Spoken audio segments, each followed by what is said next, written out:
Salutare tuturor și bine v-am găsit la un nou joc pe canal.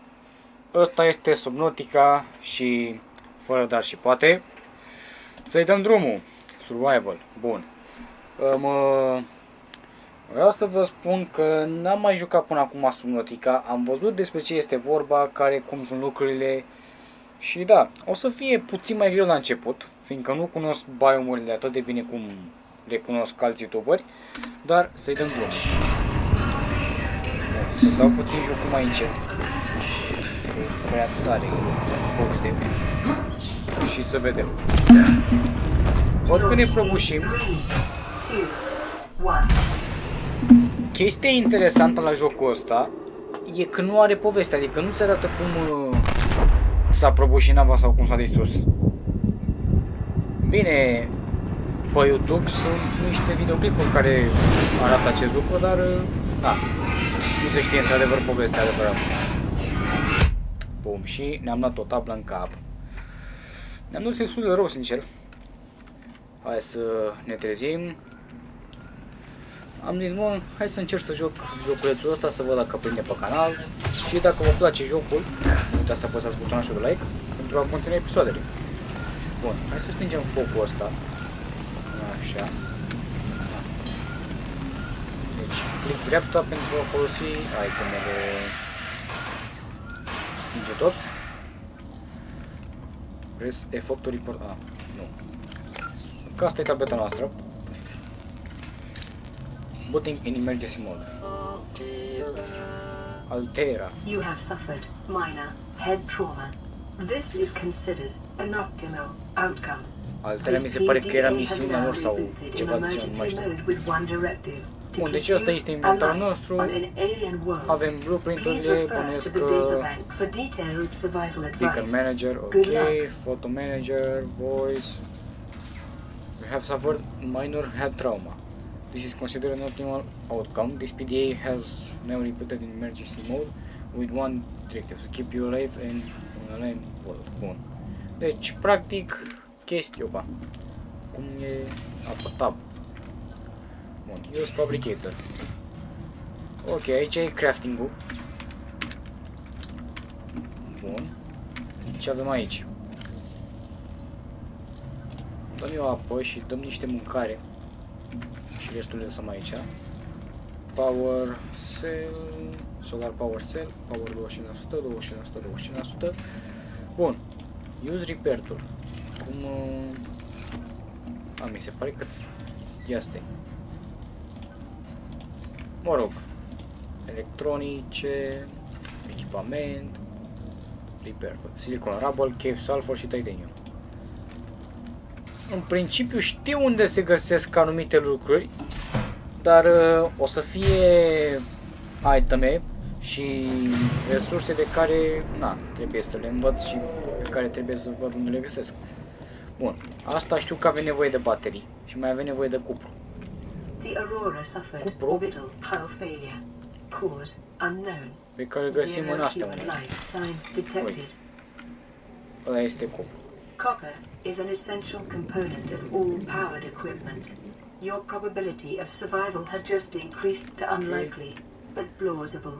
Ce ne interesează pe noi? Și asta ne interesează pentru că ne dă titanium. Din câte știu. Oxygen. Da. Nu mai știu care sunt creaturile care te atacă și creaturile care nu te atacă.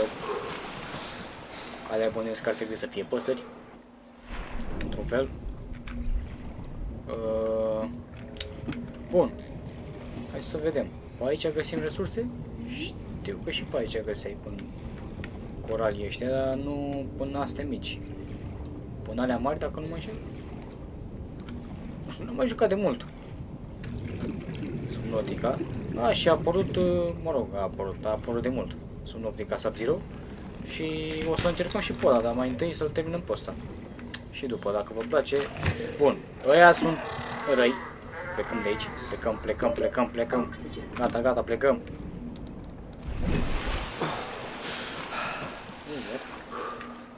Bun, ăsta este lifeboat-ul nostru și acolo este Aurora. Singura parte proastă acum e că nu pot să mă duc pe Aurora. Bine, acum pot să mă duc pentru că nu sunt radiații. Dar mai este încă o parte proastă, și anume că este un Leviatan. Și anume Reaper-ul. Reaper-ul care... Bă, da... Hai, ieși. Hai, să vedem asta de iau. N-am niciun medkit, n-am nimic. Ah, sulfur. Am nevoie de sulfur. Încoace. Ok. Nu cred că ne mai permitem încă un hit. Ah, mi se pare că găsim... ia stai. Găsim cumva medkit în navă? În lifeboat? Nu mai știu. Ne urcăm pe scară. Nu că vreau să fac în următorul fel. Vreau să fac... nu știu dacă merge. Și pe acolo pe sus. Să vedem celălalt dintr-o. Dar bă, uite. Ăsta e kit. Așa. Și dacă mergem noi aici. Da.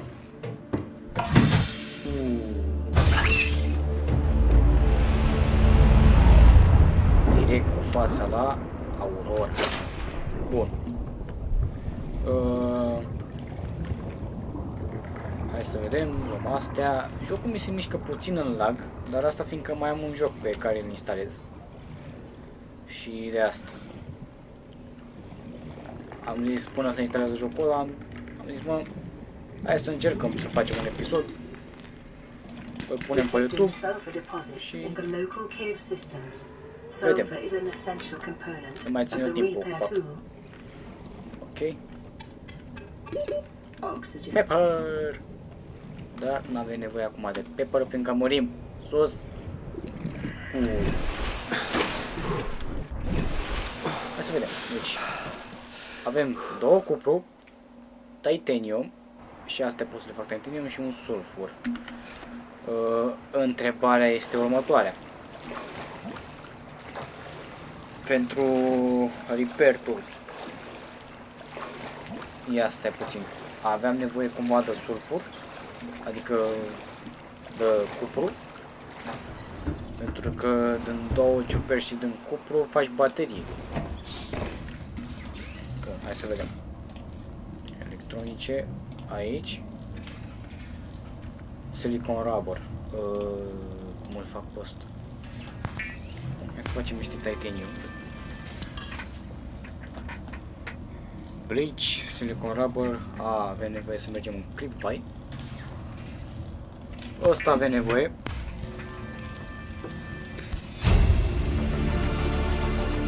New blueprint acquired. New blueprint acquired. Bun. Facem și bateriile ca să terminăm cu ele. Power cell. New blueprint acquired. Și avem nevoie deci din titanium am, chef sulfur am, silicon rubber, deci trebuie să mergem în Clipify. Clipify nu care este în direcția asta. Da, lăs pe tipul ăsta. Pentru că aruncă nu știu ce porcării pe acolo și îmi dau damage și un fel de otravă. Mi se pare că aici era tot așa un pește ăsta urât, nesuferit. Dar unde face Clipify?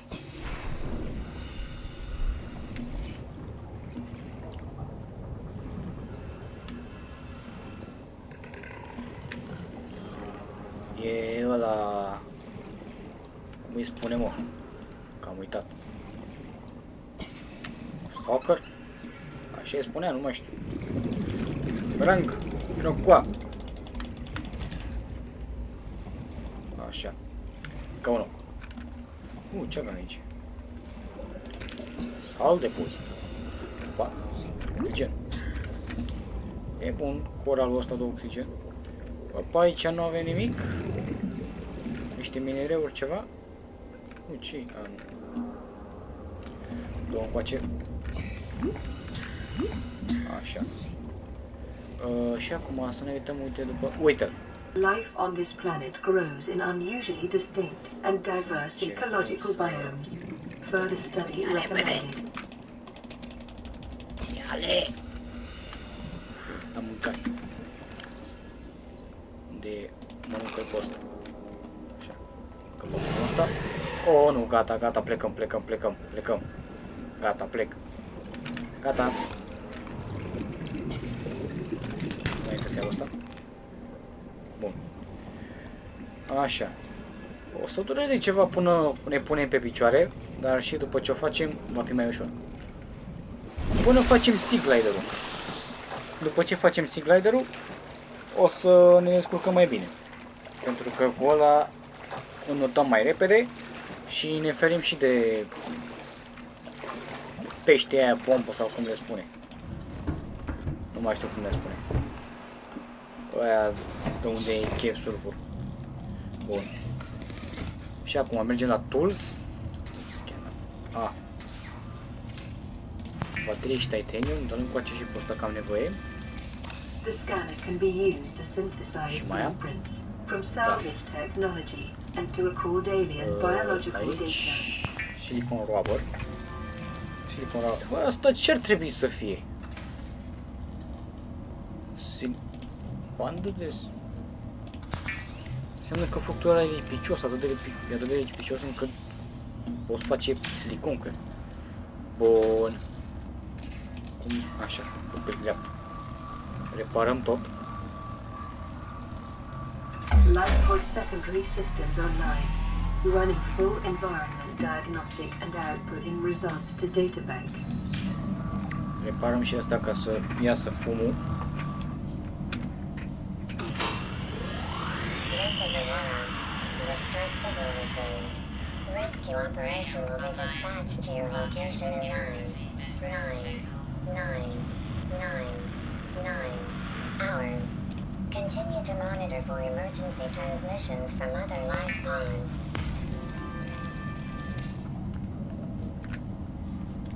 Ok.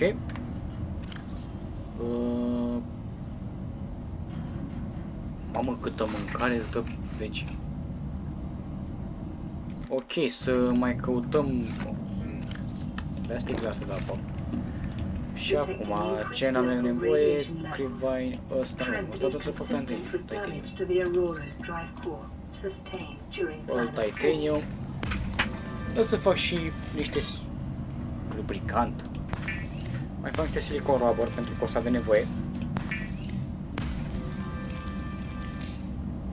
Bun.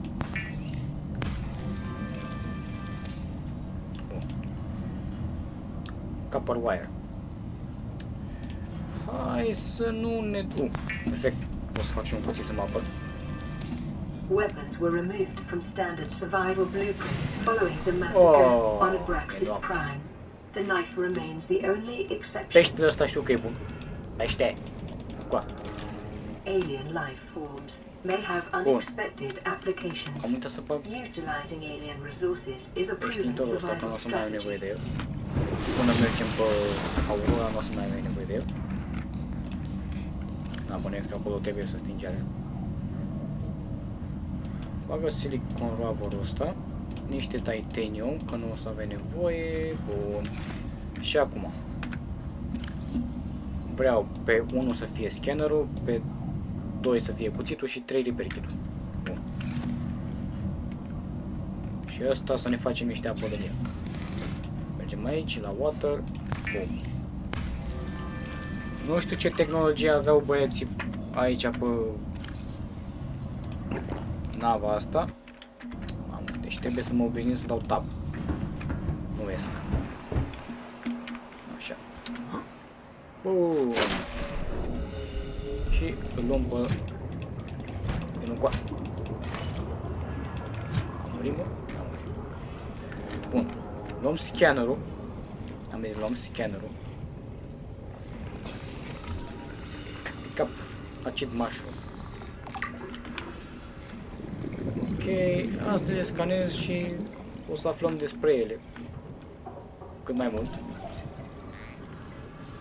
Ce e asta? Ok. Scanez cât mai multe lucruri și după... Self-scan complete. Vital signs normal. Nu știu pe ce Continuing to am nevoie să monitor. mă scanez, dar... Hai că Și acum, ce căutăm noi sunt următoarele lucruri. Bucăți de Seaglide. Din câte mi-aduc aminte, trebuie să găsești părți de Seaglide. Mamă, dar nu se vede absolut nimic. 30 seconds. Deci pe timp de noapte e aproape imposibil să vezi. Wow! Aia ar trebui să fie luna sau ce? Sau aia? Uite stele. Ia să face zi. Perfect. Poate zi mai repede. Între timp, dacă mai sunteți aici pe episod, nu uitați să apăsați butonul de like. Și noi ne vom auzi data viitoare, adică nu încheiem aici episodul. Și să continuăm treaba. Graph Trap. De obicei pe aici găsești fragmente. Uite. Seaglide fragment. 1 din 2. Am nevoie de unul. Hai, încă unul, încă unul, încă unul, încă unul, încă unul.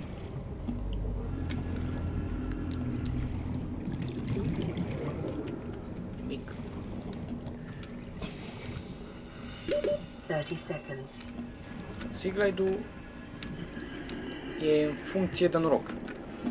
Cât de repede îl faci, adică cât de ușor îl faci. E în funcție de noroc pentru că na. Uite, în unele zone au avut momente în care tot așa am căutat Seaglide-ul și l-am găsit până nu știu ce biomuri, în alte momente când am găsit vreo 3-4 fragmente de Seaglide, aproape unul lângă altul. Și na. Ăsta e, mă, ăsta e ultimul. Nu e asta. Mă, băi. Glumești? Deja l-am găsit un fragment? Bun. Ok. Nu știu ce ieșea. Băi, campează stalkerul ăla. 30 seconds. Nu știu dacă pot să mănânc astea. Ei, n-am mai jucat de mult. Hai sus, sus, sus, sus, sus, sus, sus, sus, sus. Oxygen. Da, aparent poți să le mănânci. Bun, unde mai găsim noi bucata aia de Seaglide? Hai să nu mă duc chiar la stalker. Da, ce să mă duc eu, că vine băiatul pe mine. Stai acolo. Ia. Nu știu, iau astea pentru că o să avem nevoie de titanium, o grămadă, cred. Și de asta. Pentru că titanium e un fel ca o... Ok, ce sunt ea?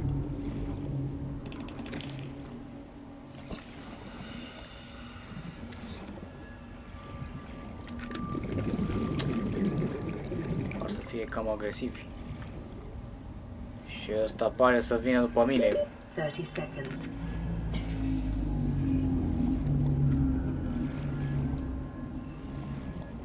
Come on.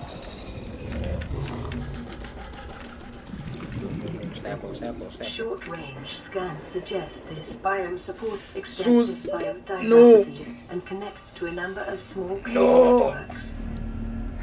Come on, come on, mai am puțin, mai am puțin, mai am puțin. Hai jocule, mai am puțin, mai am puțin, mai am puțin, mai am puțin. Oh! Era să murim în prima. Ok. Hai să nu ne mai prostim și să mergem, uite, mergem la chestia aia acolo. Să vedem. Deci am nevoie neapărat să găsesc Seaglide-ul ăla. Că nu pot să explorez la adâncimi.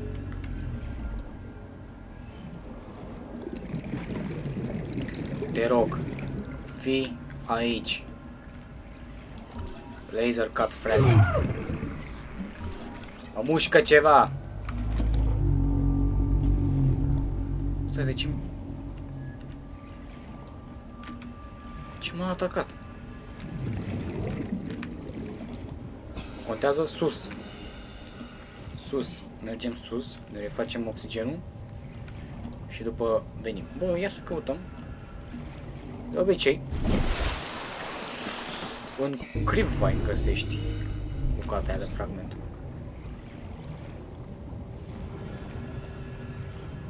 Mamă. Oh my god, dar nu găsesc bucata aia deloc. Bă, bune?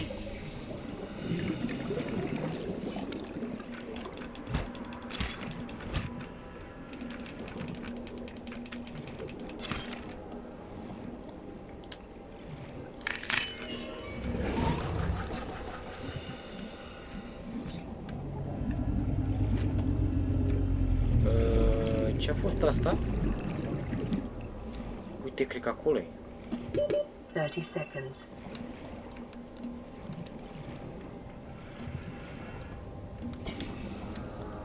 Ok.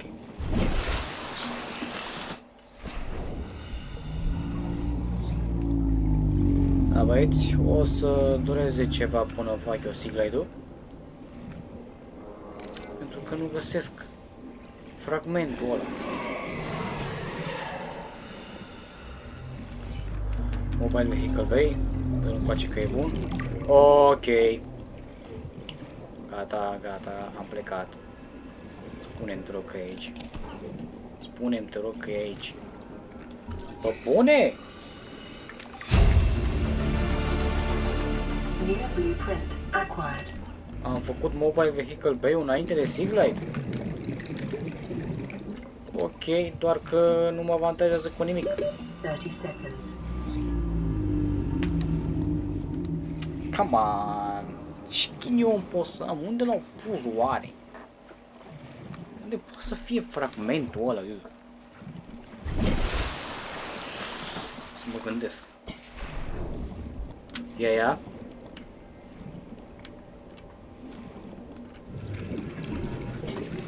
Mobile Vehicle Bay fragment. Cred că glumești. Oxygen. Deci am găsit Mobile Vehicle Bay fragment vreo 4. Și pentru Seaglide nu găsesc măcar unul? Am nevoie de unul, atât. 1. Jocule, dă-mi ultimul fragment de Seaglide. Te rog, fii fragment pentru Seaglide. Nu e nimic. Come on. Te rog, te rog, te rog, te rog. 30 seconds. Scanează mai repede. Oh my god. Deci am găsit laser cut și Mobile Vehicle Bay.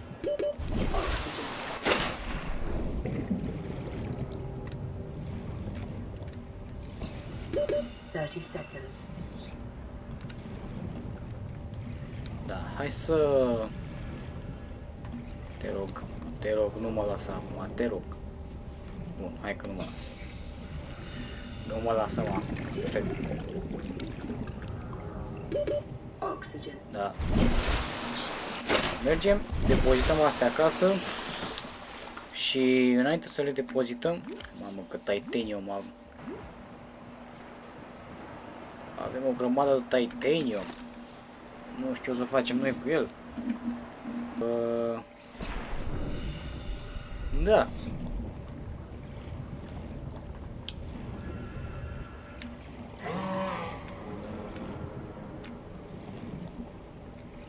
Poate reușim să facem rost de Seaglide în episodul de astăzi. Dacă nu în episodul următor. Dar mai întâi, hai să dăm o patrulă până pe aici, în apropiere. Și vedem. Aoleu, iar titanium. Am la titanium o grămadă. Bun, până una alta. Uite mă, pe aici n-am fost. Ia. Te rog. Merci! Finally! New blueprint. Aqua oxygen. Chiar acum era să închid episodul, îmi venea să închid episodul, să-l caut următorul episod. Bun, în sfârșit putem să facem acel Seaglide. Avem un mesaj, dar nu-l ascultăm acum. Ce am nevoie pentru Seaglide? Unde e?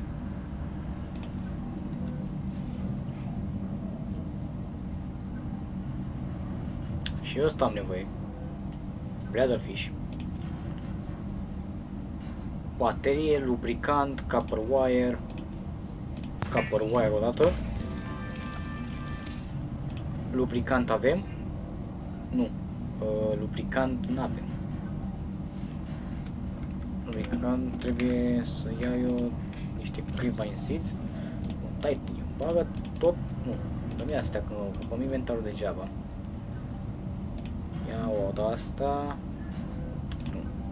Iau o de asta pentru că mâncarea stăm bine. Cu apă stăm cam prost.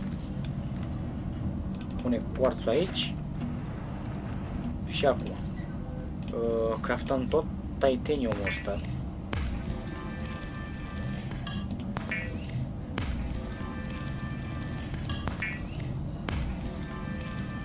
Mamă, cât titanium avem. Fă un de ăsta. Titanium ingot. Hai să vedem cât ne-a rămas. Ne-a rămas, mă. Și mai am și aici. Mai fac un titanium ingot și cam aia e. Cât îmi dă oare? Ia stai.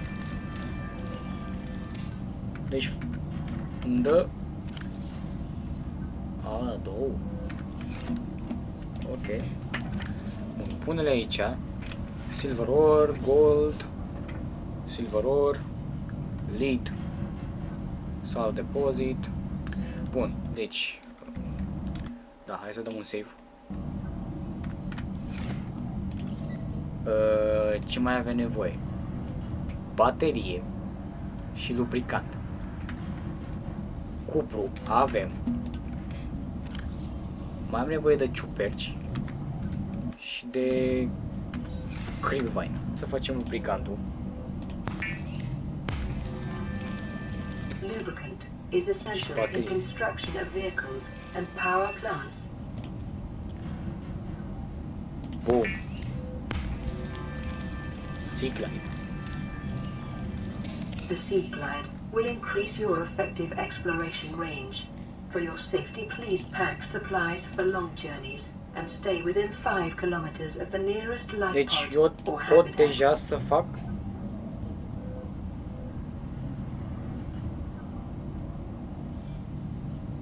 Eu pot deja să fac mobile vehicle bay-ul.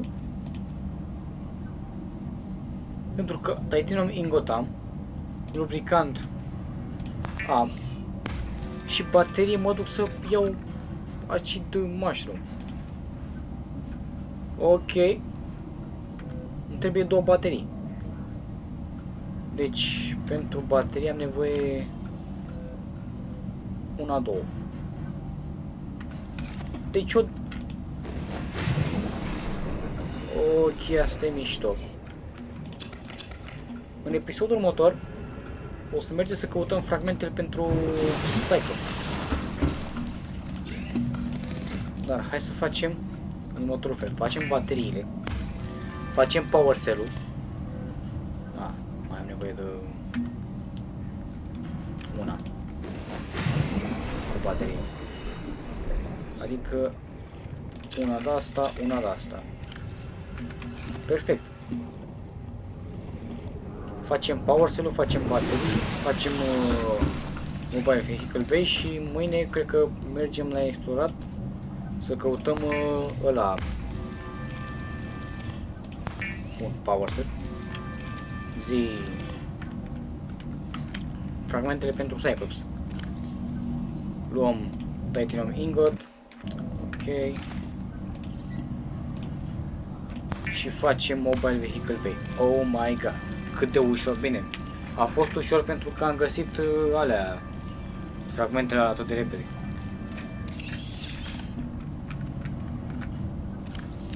Hai să vedem unde îl punem.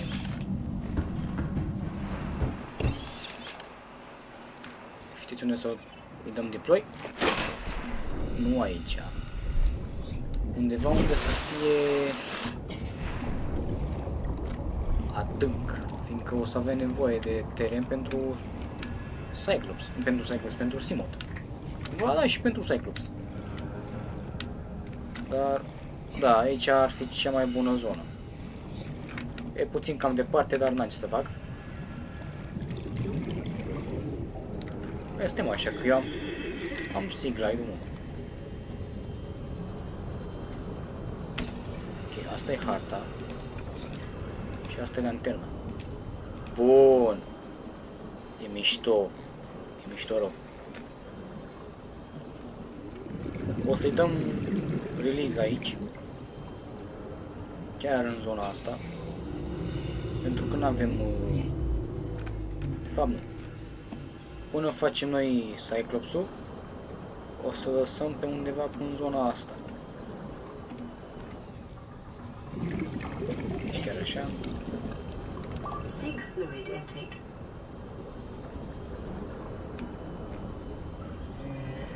Aici e perfect.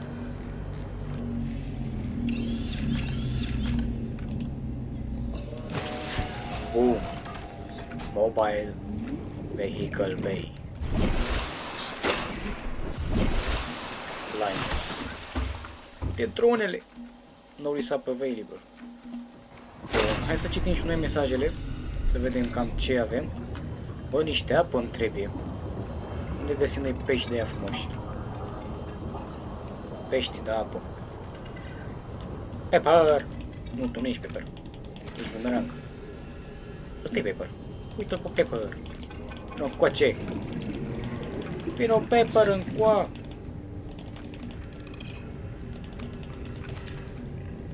Așa. Bun, eu ăsta am nevoie. Și o să mai am nevoie să fac chestia aia de aer. Luăm rapid niște pești din ăștia. Îi prăjim. Sau ce le facem. Că prăjit nu-i facem. Ok. Și hai să mai căutăm. Uite, ăsta e bun. Ia-l mă. Tu. Pepper. Oxygen. O problemă. Acum avem Seaglide-ul. Ne mișcăm rapid cu el. Hai să ne facem tot. Oxygen. Uite-l. Vino coace. Cupru. Bun.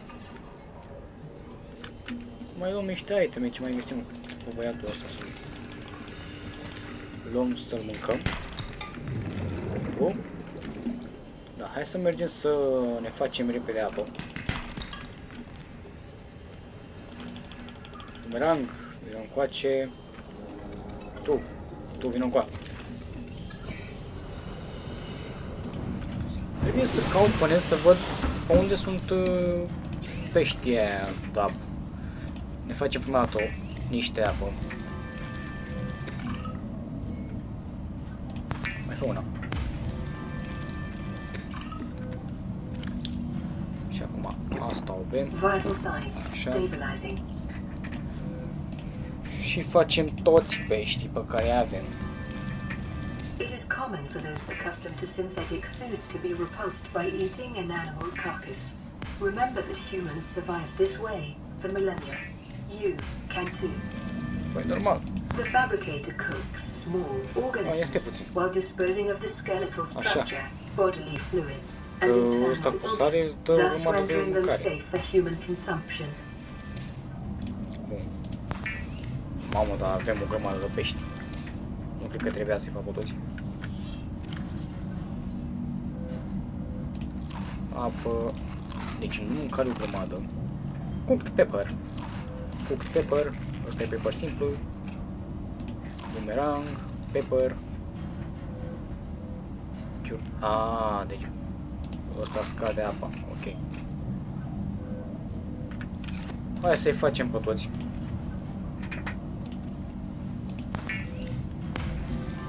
Bun.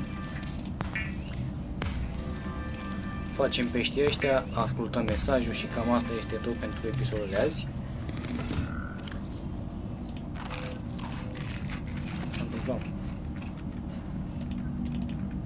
Oh my god, l-am folosit atât de... Nu-i bine. Nu mă știu. Ok, nu-i bine. Atât de mult am folosit. Receiving B recorded. Distress call laying back. This is LifePod 3, uploading our coordinates. We're plugging some holes in our emergency sea glide, so if we're late for the rendezvous, don't panic. Also, don't go home without us. Seriously. 3 out. Ok. Signal location uploaded to PDA. Deci mai sunt live poduri și ăsta este singurul mesaj. Fabricator, mă rog, astea sunt, deci, it's having pre-recorded data, playing back. Live for 3, uploading our coordinates, we're plugging some holes in our emergency sea glide. Emergency sea glide? Păi și eu de ce n-am avut? Ups. Bun. Păi încolo este live pe 3. La 368 de metri. Bun. Cam atât cu episodul de azi. Dacă v-a plăcut, nu uitați să apăsați și voi butonul de like. Acolo... Bă. Stai încolo. Am pus cam departe. Deci, în episodul următor o să facem următorul lucru. Mergem, căutăm fragmentele pentru Simot. După care o să mergem în partea aia. Ok. Nu pot să-l iau de aici. Local radiation readings suggest the Aurora's drive core has reached critical state. Quantum detonation will occur within 2 hours. Stai, cum îl iau? Nu vreau climb. Pe E? Nu mai pot să iau asta? Unde era? Picam un mai vehicle bay. Da. Deocamdată, hai să-l ducem noi mai aproape, pentru că Simotul nu e chiar așa mare cum e Cyclops. Și da, mi-am dat seama care e diferența între ele, înainte le încurcam. Înainte eu credeam că Cyclopsul e ăla mic.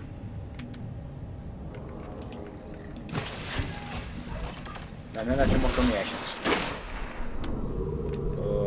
Cyclopsul e de fapt nava aia mare. Sunt mari de nava mare. Bun. Cam atât cu episodul de azi. Dacă v-a plăcut, nu uitați să apăsați și voi butonașul de like. Și noi ne auzim data viitoare. Pa, pa!